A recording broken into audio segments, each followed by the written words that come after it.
Okay, so this is day 2 of Mishlei 15:1. We always begin with reviewing. Mane rach yashiv chema udvar etzav yale af. So we translated it as a soft response turns back wrath, but a painful word or statement raises anger. Okay, our questions were, I don't know why this font is so big. That's not one of the questions. Our questions are, what is the context of this response, or what's the scenario that the pasuk is describing? Okay, and also, when in the interaction does the pasuk apply? Is it before or after the person gets angry? What is the ma'aneh? That should be a separate question. What is the ma'aneh? What is it in response to? Are these two separate responses to the same situation, or are they two separate situations? Okay. Question 3, what is rach? And we already had a couple of answers that either rach is the content, rach is the manner, maybe it's both. 4, what are the ma'aneh rach are the ma'aneh and davar limited to verbal responses, or can this be applied to responses in action? Okay, no spoilers, but I did see one of the Mefarshim, maybe Rabbi Yonah, says, if you are misnahig with a ma'aneh rach, which I thought was an interesting way to put it, if you behave with a ma'aneh rach, as opposed to, like, you would expect him to say if you say a ma'aneh rach. But so I don't know if that's a raya for that approach here. What kind of chema and af are we referring to? Does this matter, or does this apply across the board? Meaning, is it only like unjustified anger, justified anger, all anger, big anger, small anger? What, if anything, is the difference between af and chema? Whose wrath are you responding to? To whom is the wrath or anger directed? Is it at you or a third party? I think that is something we're going to have to take a stance on.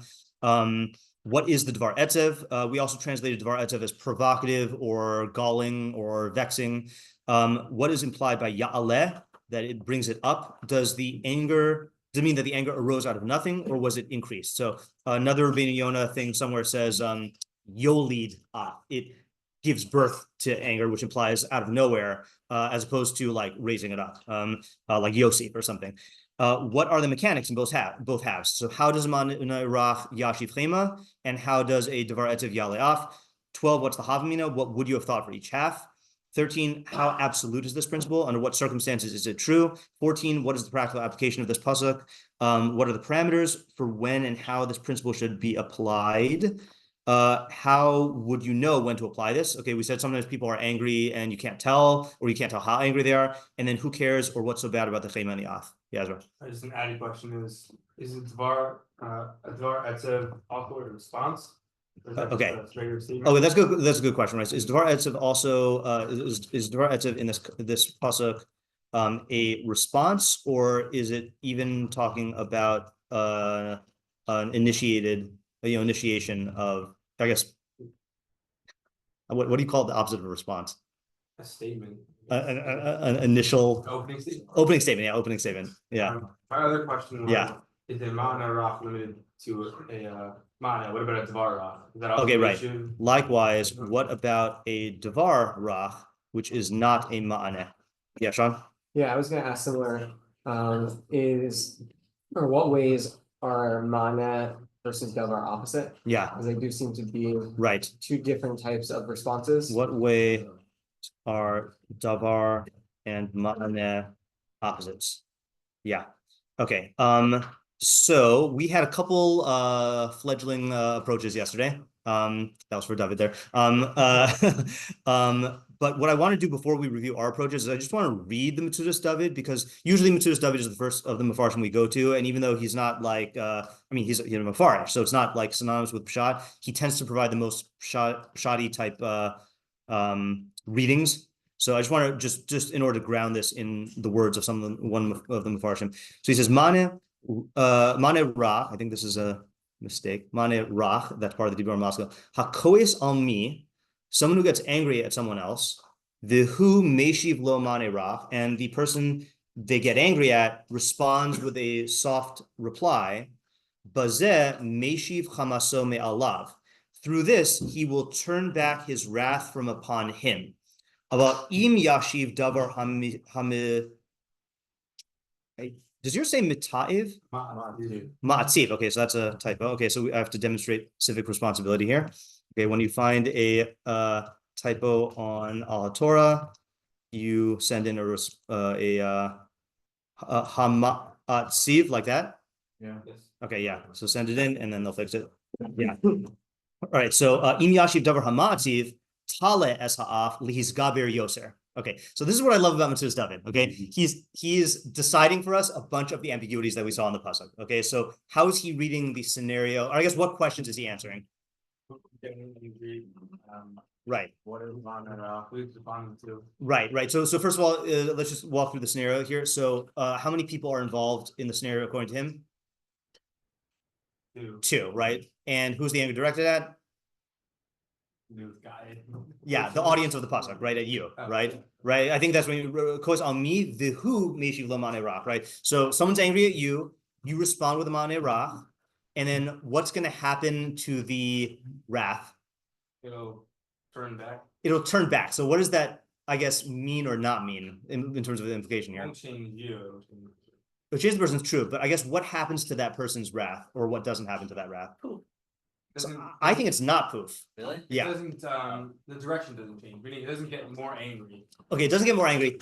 So I guess what I'm commenting on here is yesterday who said translate as like to alleviate or relieve. Was that Moshe? Yeah, right. So I think, I mean, I'm not saying that that's a bad interpretation. I think he is not saying that though. He's saying it's going to be meshiv me'alav. It's going to be deflected or redirected, right? Not necessarily going away, but away from you. Okay. Yeah. And then he's also taking a stance on tale'af, which is what? Bro, I wanted to make this. How's he interpreting tale'af or yale'af? It's there and it gets. It's there and it gets more. Yoser, he's gaber yoser, right? Okay. So again, this is like I don't know how, like only Metzudas David and like Rashi, are so good at conveying so much in so few words, which is why I really like him. Yeah. He also does take a stance on what Tavar Etzev is because he's saying that it's a response. Correct. Okay, good. Yeah, right. So answer just a bunch of our questions here. Yeah. Okay. I thought he was gonna say like me, but no. No, okay. All right. So what we're gonna do now is let's now review the approaches that you guys had. Let's focus on the approaches that are in line with Metzudas David first. The reason why, by the way, it's not that just methodology point here. So one of the things I love about Mishlei is the only book of Tanakh that explicitly is, I guess, Chumash aside, so the only book of Nach, which is explicitly written for people on different intellectual levels. Okay, so for example, Tehillim is not necessarily meant to be learned and understood by like a simpleton. The Mishlei in the intro to Mishlei, he says four intended audiences. I mean, there's more than just four, but he says it's Laseith Lepsaim Arma to give naive simpletons cunning, Lenar Dasim Zima to give a Nar, a youth, knowledge and design. Yishma Chacham Yosef Lekach, a Chacham will hear and increase his learning. The Navon Takbulis Yikne, and a person of understanding will acquire strategies. Okay, so it's written to be understood by a Pesi, a Nar, a Chacham, and a Navon. Okay, so what was it? Does that mean that the Pesi will read this pasuk and get the Arma, or that these ideas, if you taught them to him, you would get? So it's a good question. I mean, it says Yishma, or sorry, Yishma for the Chacham, I guess. Yeah. My understanding is that that he can acquire these things by reading, but obviously he's going to get more out of it. He's being taught this, right? But I guess my point though is that there is an idea there for the Pesi. There's an idea for the Nar and for the Chacham and the Navon. So my premise in Mishlei is, Mishlei more than any other book of Nach lends itself to us coming up with our own ideas. Okay. And it's possible to come up with an idea that the Mefarshim don't say, which is why I always like, I think you're going to get better learning anyway if you try to learn it on your own first. But at the same time, I feel like if you're not, if you don't make Mefarshim a priority, then your learning of Mishlei could just become total like me and Mishlei, and then you're missing out on the Mefarshim. So I do feel like an obligation on day two to of any pasuk to at least make the effort to learn one of the Mefarshim and make sure we get that in addition to our own ideas. Yeah, Isaiah? And so question on what Metzudas David was just saying. Yeah. So if it seems to me like in a case where the anger that someone is coming at you with gets like deflected away, if there's no like alternative, place for him to put his anger, then it would just fizzle away anyway, or like there's a chance that it would fizzle away. Right. That's definitely a possibility. Even though he's not saying that, it might still have that effect. Right, right. So that's a good point, right? So in other words, Isaiah is saying that even though Metzudas David is taking a stance that you're deflecting the anger, it's possible that if the anger has no target to latch onto, then it'll fizzle or diminish. But it's also possible that it won't. But I think that's a valid point. Okay, so I'm just going to read the notes on yesterday, and then we'll develop whoever's approaches. Yeah, you have something before? Question on Metzudas stuff? Yeah, At the very end, he says, "Tawas off lichis gaber yoser." yeah. What is that superfluous? As opposed, like which part is superfluous? The gaber yoser. Well, I think that is his perush of tale, because I think tale is ambiguous and could mean give rise to out of nowhere or strengthen, and he's taking the stance that it's strengthen. Yeah. Okay, so the approaches we said yesterday are Moshe Koppel said Rach is, or my notes on Moshe Koppel, you can change, you're not beholden to this. Rach is a quality of the content of your speech, and the mechanism is that you're pulling the person out of the blinding state of anger and enabling them to consider things from an objective standpoint. Okay, my approach that I'm going to give is similar to yours. David says Rach does not affirm or legitimize their feelings of anger, whereas the Davar Etzev endorses or strengthens it. Okay, I think that complements what Moshe was saying. Meaning that they have a certain anger mentality, and how you respond is going to either lean into that and or like contribute to it, or it's going to not contribute to it and open the possibility for a different way of seeing things. Isaac said Rach is the manner in which you're responding, so the content and the tone, whereas Davar Etzev is oppositional. Okay, I think that also can be consistent with this. And Ariel said the subject of the pasuk is the mindset of the responder, how he views the world as opposed to the other guy, and how he can convey that perspective. I'm smiling because I still like the creativity of that. I actually think that that's going to be a secondary application of my own interpretation of the pasuk, but I don't think that's the primary one. Okay, but you're yeah, no, you can definitely develop it. Okay, so anyone want to add to this or take approaches? Again, we're trying to focus right now on Metzudas David just for simplicity's sake. Yeah, Arya? Can I ask like a question on this? Yeah. So we have a lot of different approaches on the board. Yeah. And they're all like, in the same vein as they should be. Yeah. On the same thing.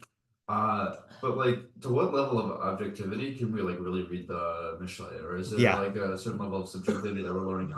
Right. That's a great question. Okay, so there's a story that you'll meet Moshe Mizels if you haven't met him yet. He's a older yeshiva guy from like the 80s, I guess. I don't know. Yeah, I don't know. So he tells a story about Rabbi Moskowitz, about my Mishlei Rebbe, that one time Moshe learned with Rabbi Moskowitz, and someone asked that question. And like, how do we know that what we're learning is actually Shlomo Melech's Chachma? And Rabbi Moskowitz said something to the effect, again, I wasn't there, I was like third hand, said something to the effect of like, I don't care if this is what Shlomo Melech meant. If it's a good idea, it's a good idea. Okay, now, so knowing Rabbi Moskowitz, I don't think he meant totally that like you could just go and have Mishlei and have a projection fest and just like make up your own stuff. We are trying to get at Shlomo Melech's ideas, and my definition of pshat, I know it's like a huge debatable point about what we mean by pshat. My definition of pshat is based on the Ibn Ezra in the Aseret Dibros and the Ibn Ezra in the Hakdama to Eicha. So I just want to show it to you. This is good. Oh, sorry. Thank you. Yeah. I was just testing to see if you know that the Aseret Dibros were not given to the Avos, as some people hold. Yeah, I know, right? Yeah. Okay. So Rashi, they had to. Okay.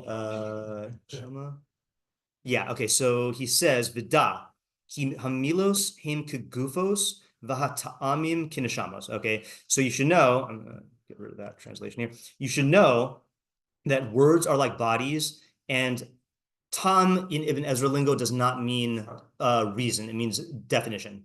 Okay, or meaning. So words are like bodies, and meanings are like souls. V'haguf l'neshama k'mo kli. Okay, and the body to the soul is like a vessel.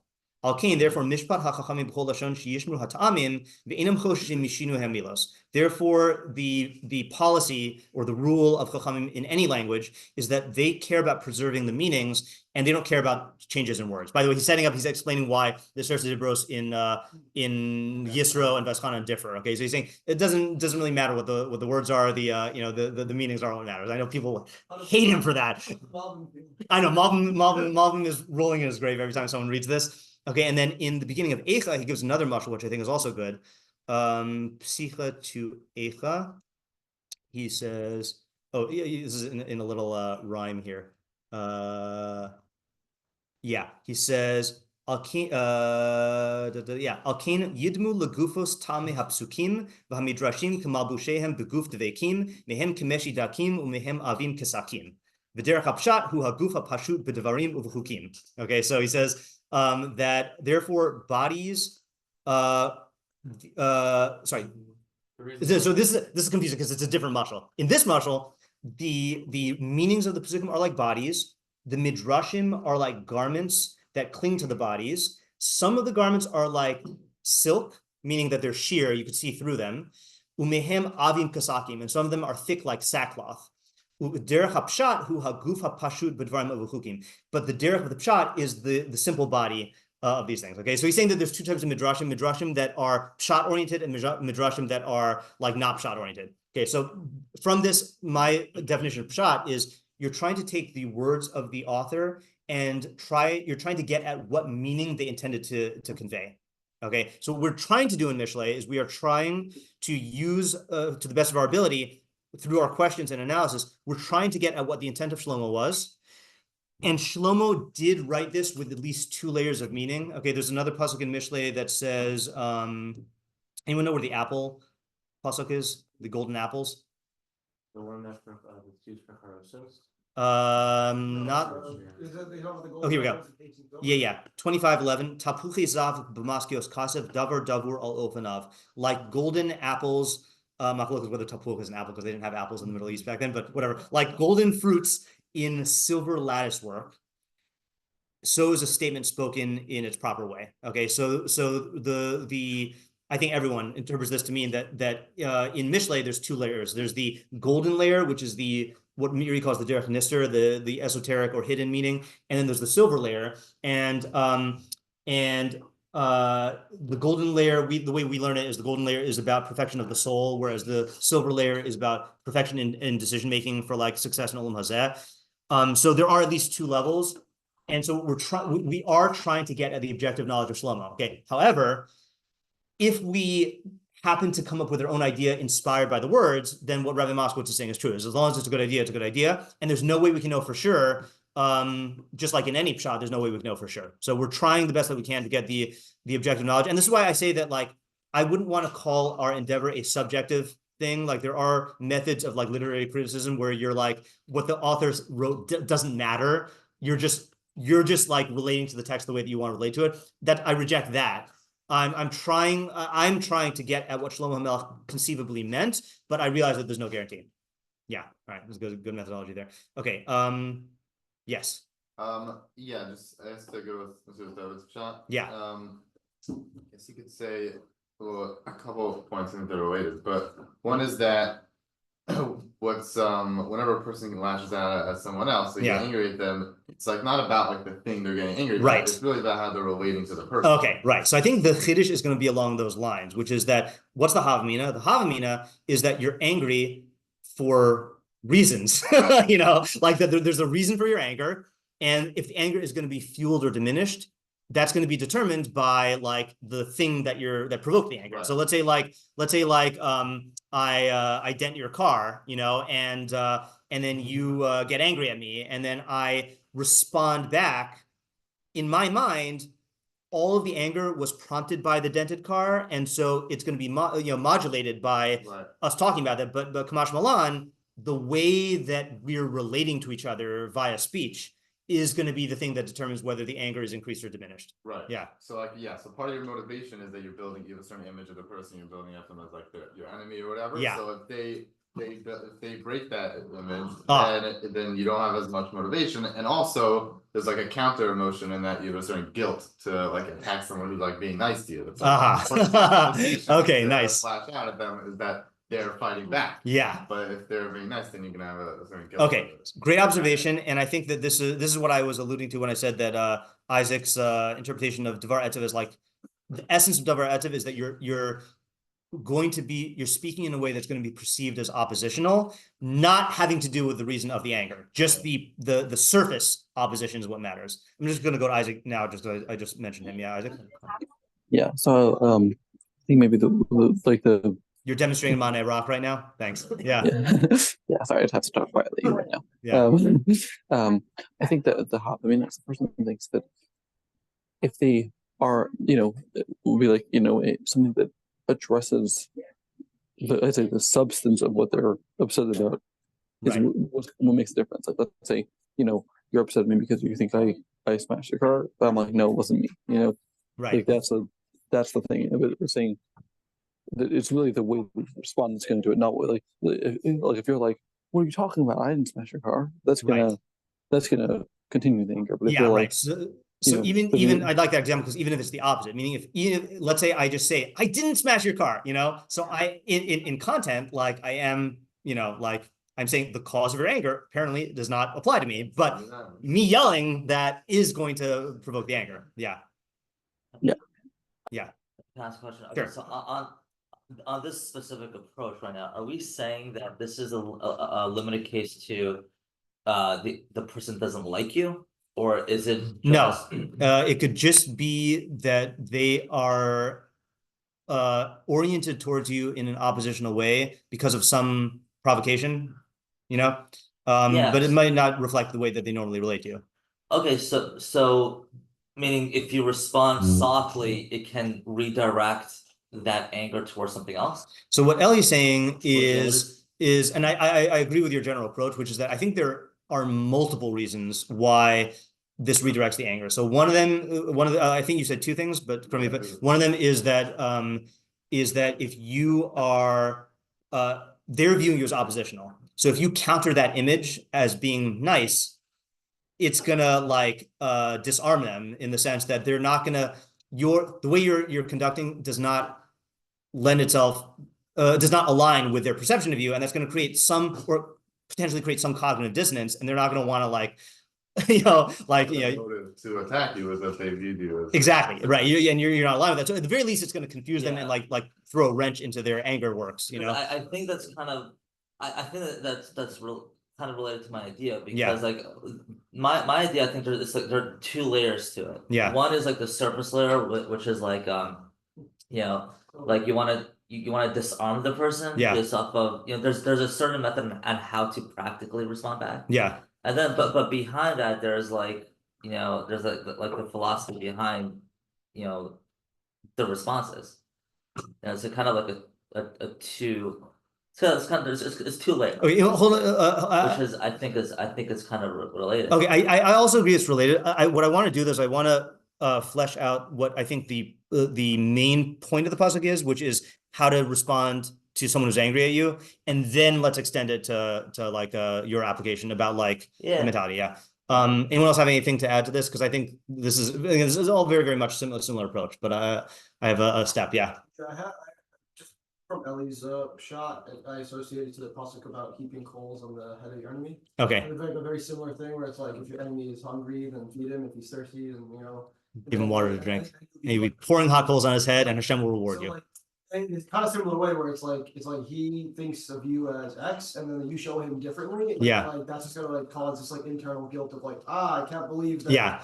That I thought this of this guy. Right. And I think that's just a support. I think that's good. It's funny because that pasuk is highlighting how they're going to get pain, which conceivably could be another cause of anger.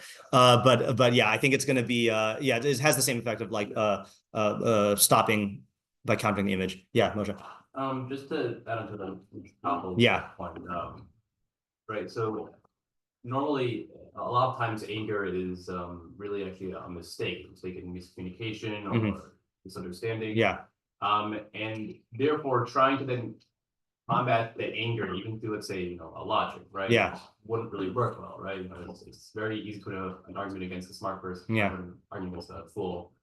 So Moshe said that the point is to not address the argument at all, and use pleasant words to so that the other person can think from a different standpoint, and even by Dvar Adza, right? It doesn't have to be even an insult. I could imagine if someone's saying logical to a person, well, here's why this didn't happen. Yeah. But that could also just be perceived as anything painful, right? Almost if anything responding to an argument is a devar.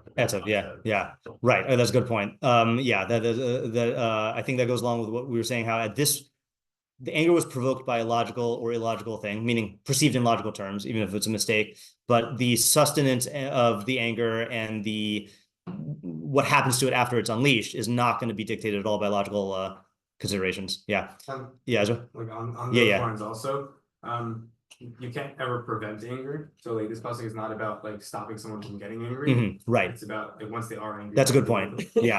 Okay. Let's do this. Okay. Just to clarify the idea. We didn't ask a basic question. What is anger? Okay. So anyone have a definition of anger? I think there are multiple. In terms So I say a definition, not the definition. Yeah. Frustration of reality not conforming to one's wishes. So that's usually my go-to definition. Okay, frustration when reality doesn't go according to your wishes. I have seen a superior definition. Okay, and I don't know if I brought this up in Mishlei before. I've ever shown you Aristotle's definition of anger. No. Okay, so this is a fun thing in Aristotle to know about. Okay, so Aristotle has a book called Rhetoric. Okay, and arguably he invented rhetoric. Anyone know what rhetoric is defined as? Anyone who took AP English language? I'm putting my AP English language teacher hat. Yeah. Rhetoric is the manner in which you speak that influences other people or makes them more inclined to listen to whatever. Exactly right. So I like the definition of it as the art of persuasion, but I think yours is more accurate, which is the art of how to impact people in certain ways with your words. Okay. Anyone remember the three modes of rhetoric? Ethos, pathos, logos. Yeah, ethos, pathos, and logos, meaning that when your words will be interpreted by the person or will impact the person through three vehicles: through how they perceive who you are, by their emotions, and by the logic of what you're saying. Okay, so in Aristotle's book Rhetoric, Ariel,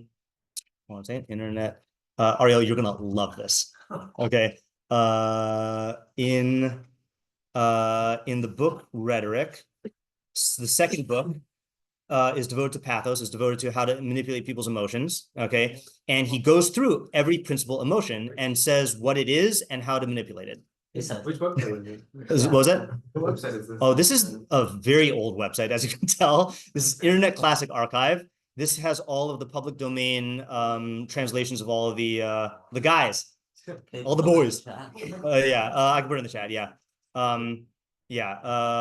Where did I just go? Rhetoric. Yeah. Okay. So Rhetoric, book 2. Okay. And anger is the first one that he takes up. Okay. So for some reason, I went through this weird phase when I first came to yeshiva. I was still like newly converted to Judaism, and I had this weirdly photographic memory for everything I learned, and then it stopped.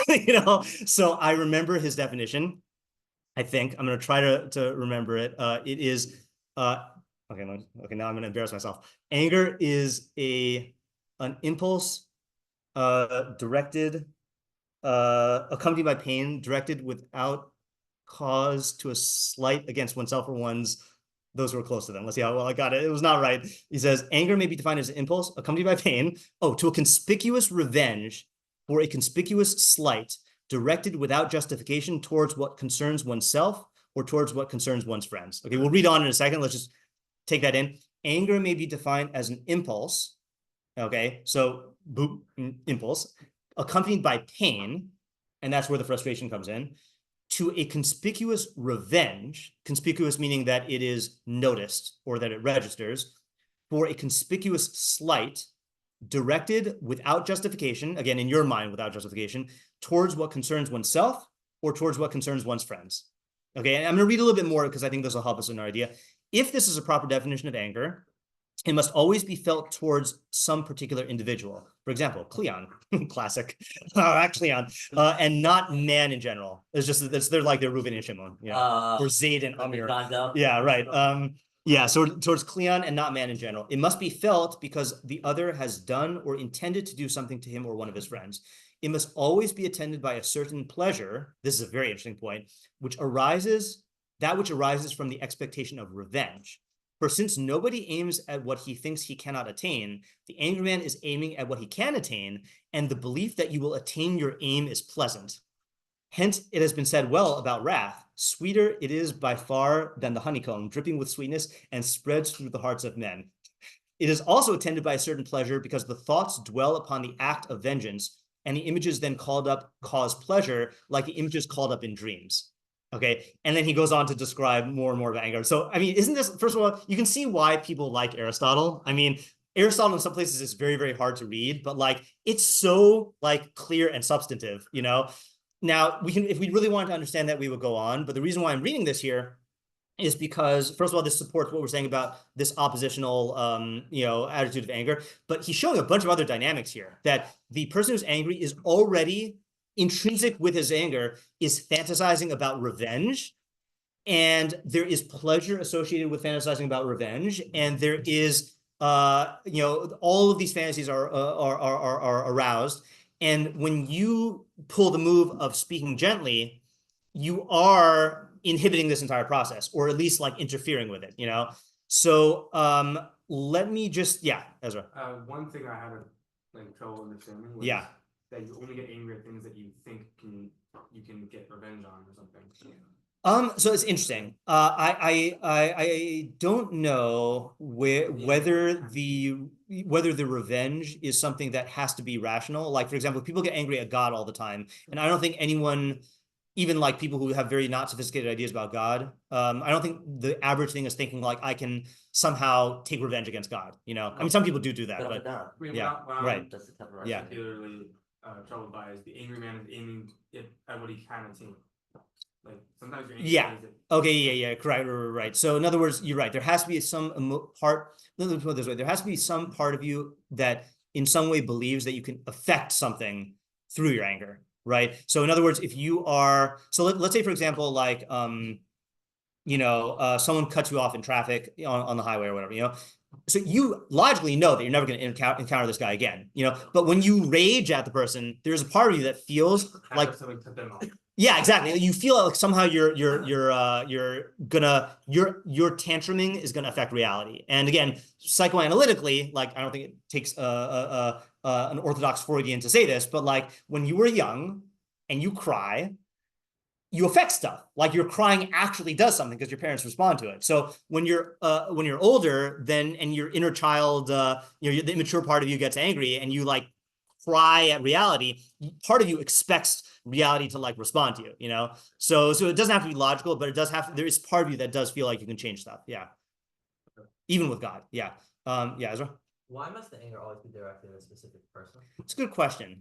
So here's what I think. Okay. And I'm gonna go ahead and state my idea here. It's not fully developed, but my idea for the puzzle is like this, is that anger is both provoked by and sustained by a very egocentric mode, okay, which is that you're not viewing things objectively as this is a person who did an action, but this person did this to me, you know, and it becomes a me versus them mentality, okay?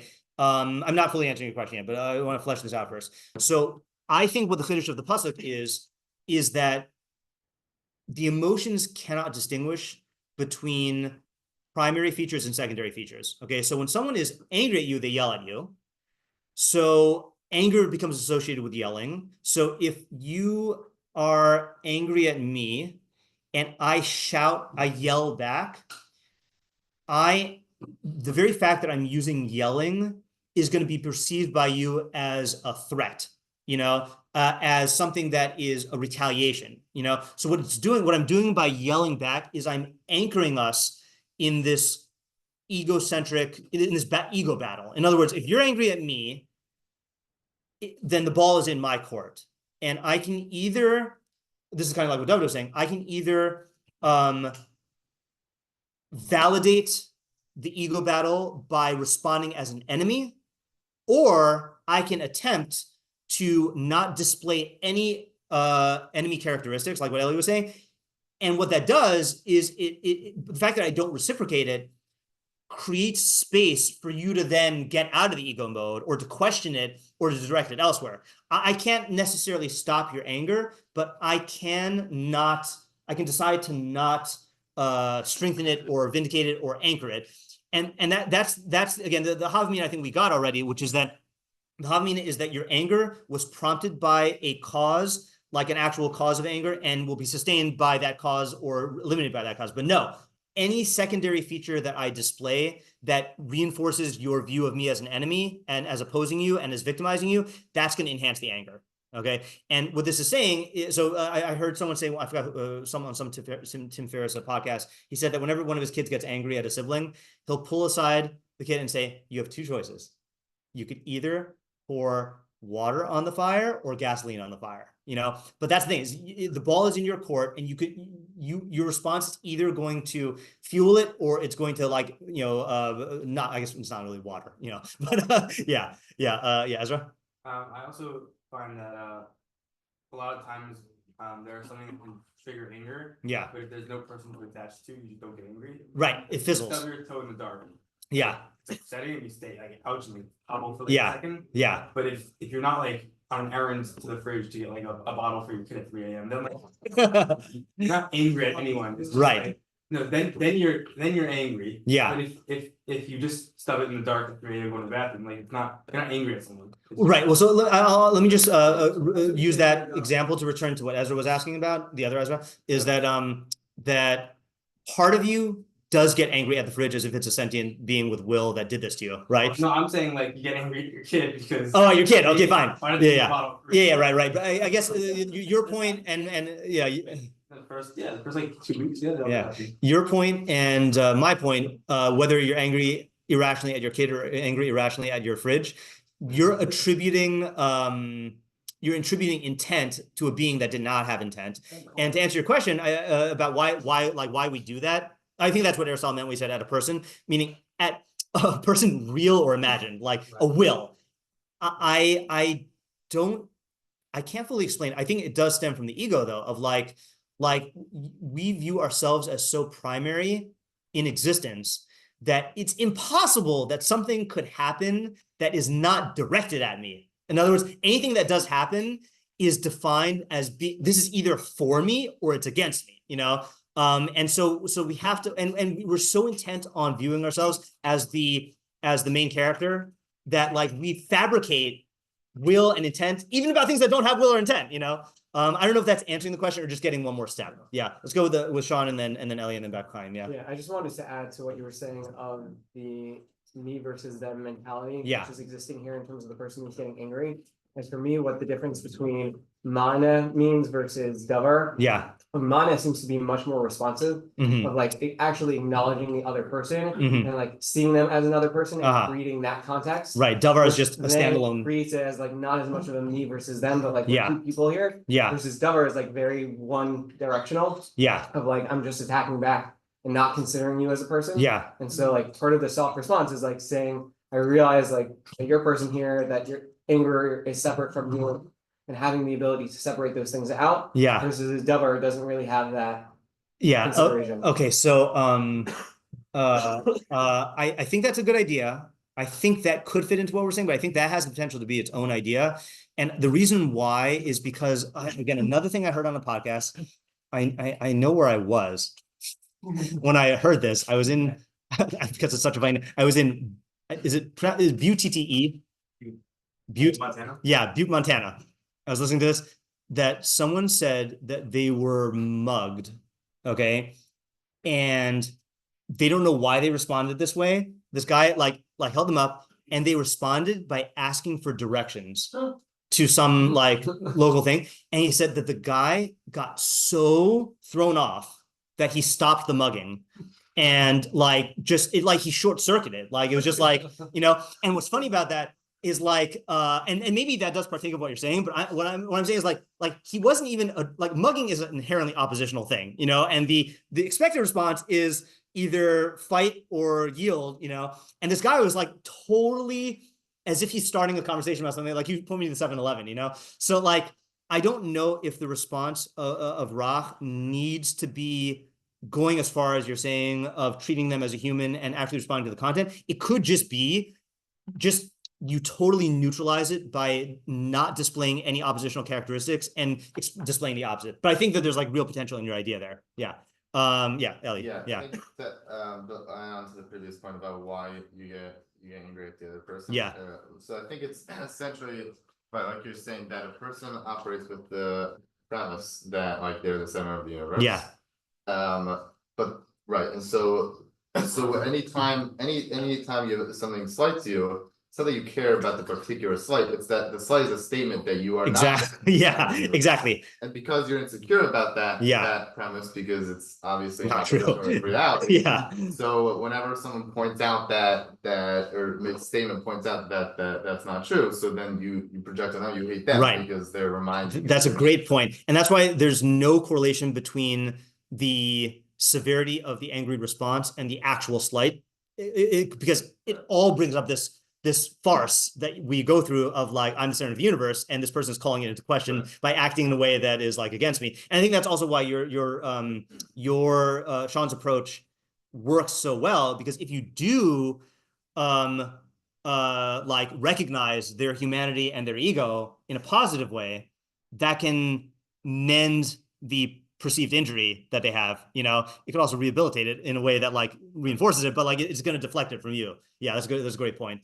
Yeah, Chaim? Yeah, I was gonna say also another layer to getting angry, and especially like fabricating a will. Yeah. Is that if you don't do that, then we have to acknowledge that we're the ones who made the mistake. Yeah. Yeah. How can I make a mistake if something might tell? Like, right. The wall moved, Yeah, right. So you're hoping that would be the best response, is if the person who is angry at you realizes that the anger should not be directed at you and stems from within themselves, and then it really diminishes. But at the very least, you'll hopefully direct it away from you. Yeah. What Chaim is saying reminds me of a question I always ask myself when I do notice myself getting angry is, do I want to be angry right now? And surprisingly, it's a great question. And if I'm being honest with myself, a lot of times the answer is yes. Yeah. For exactly that reason, that it legitimizes that I've been wrong. Yeah. Versus instead of what the pasuk would be suggesting. Right. You could help do that for someone. Yeah. If you were to take them out of you're looking to get angry for a certain reason. Yeah.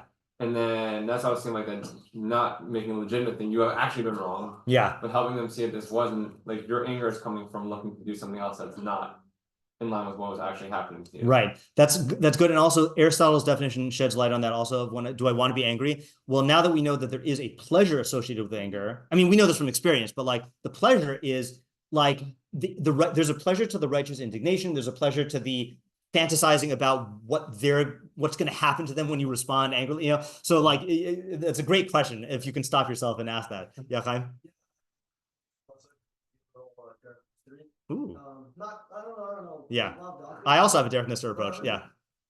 Seems like you could interpret it as I kind of got the idea because we were saying he noticed himself getting angry. Yeah. But the soul interacting with the emotions, or with the body. Yeah.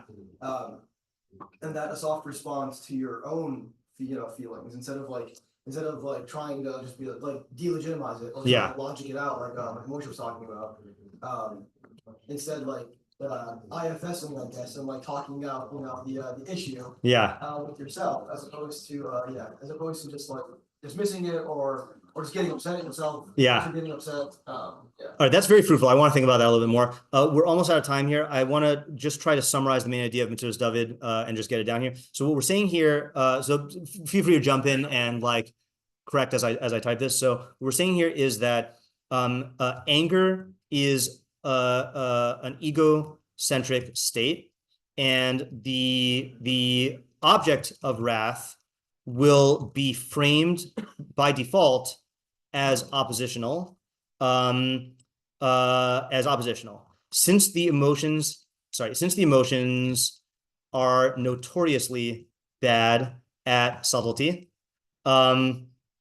any confirmation of this definition, for example, through displaying oppositional behavior, like speaking harshly, will lock the wrathful person into this ego battle mode.